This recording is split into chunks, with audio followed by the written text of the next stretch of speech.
I wasn't terribly surprised. I mean, I read the governor, when he was governor, his reset report. He's been very focused on some of those major cost drivers in state government, many of which we've been able to deal with directly: healthcare, corrections costs, and other things.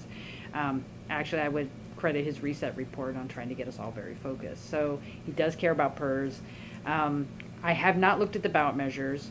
I think what I would say is the compensation costs that are part of ongoing costs are real. We want to address them. I'm not sure that neither of the things I think were on the ballot would actually address our major unfunded liability issue, which is my question to the business community. It's like, are we dealing with the rates and unfunded liability, or are we just trying to come up with a new system going forward? I'm focused on the first, not the second. So those ballot measures don't strike me as being helpful. And, even Tim Nesbitt said he's not even sure if they could pass them, and I think it is a little bit of a political positioning on their part. On PERS, the Capital Construction Committee has been dealing with that. Yeah.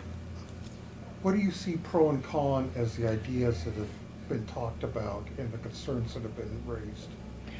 What I think what a value that's come out of that conversation thus far is the idea of how do you finance the system?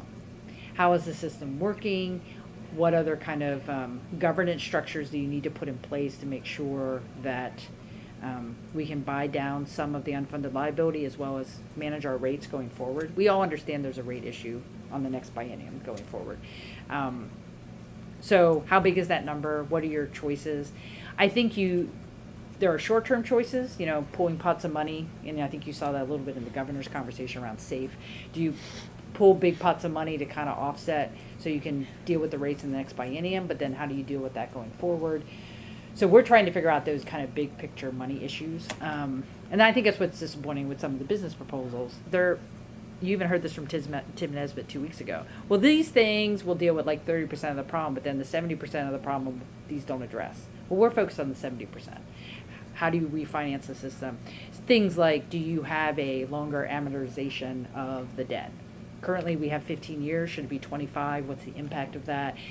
Yes, you pay more costs over the long term, but does it adjust your rates in such a way that creates some softening of the rate increases? So those are the kind of things we're looking at right now to see if we can do things a little differently. Isn't that kind of kicking the can down the road?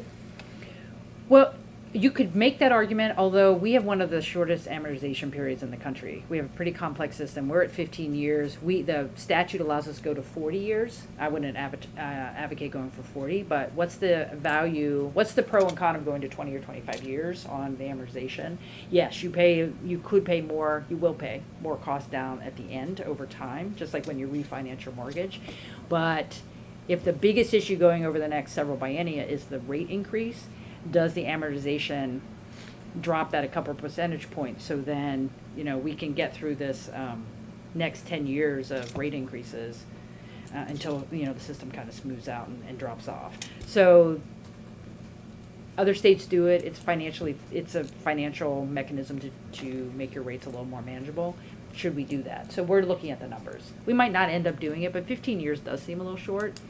I don't think we want to do 40, so as adding a few more years, does that help us with our rate increases? Well, because one of the issues that's been brought up is there's a long-term imbalance between how much cash Oregon has to pay for pensions and the cost of pensions. So, there's certainly people who view it as more than just a 10-year horizon on a problem, So it's kind of like having a mortgage, and then you're also continuing to pay for, over time, you have to keep buying more houses, because there are always new employees with new retirement obligations we're going to be building up. Well, the thing is that as we get more and more employees who are in the system, remaining in the system, they will be an OPSERP. And OPSERP, the tier 3 of this program, has shown to manage costs differently than tier 1 and tier 2. We have a point in time problem for the next 10 to 15 years because of tier 1 and tier 2 and how long people are active in the system. We sit down and talk about our pension system as being better funded than any other, one of the best funded programs in the system nationally, and we still have issues, right? So when you look at the PERS board, they do all these estimates based on 100% funded program. Not a single pension system in this country, I think at this point is at 100% funded. So the question is, if we assume 90% of funding is about where we end up, what do we need to do in the short term to keep us there, knowing that we might not get to 100%? So I think knowing what our goal is has been part of the discussion, because the PERS board wants 100% funded. They don't care about the rates. They're just very much focused on the numbers. We as legislators have to be focused on the impact. When you're shooting for 100%, you adjust the rate of return, you adjust all these things, and then our rates go sky high.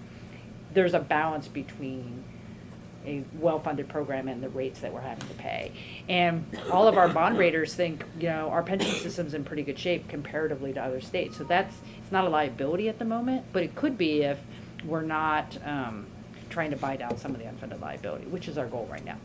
What do you think about lawmakers being the ones to determine and update or change the rate of return that's expected? Well, I don't think we want to undermine the independence of the PERS board. I also think we need to ask the PERS board, when they consider adjusting the rate of return, make sure they completely understand why they're doing that.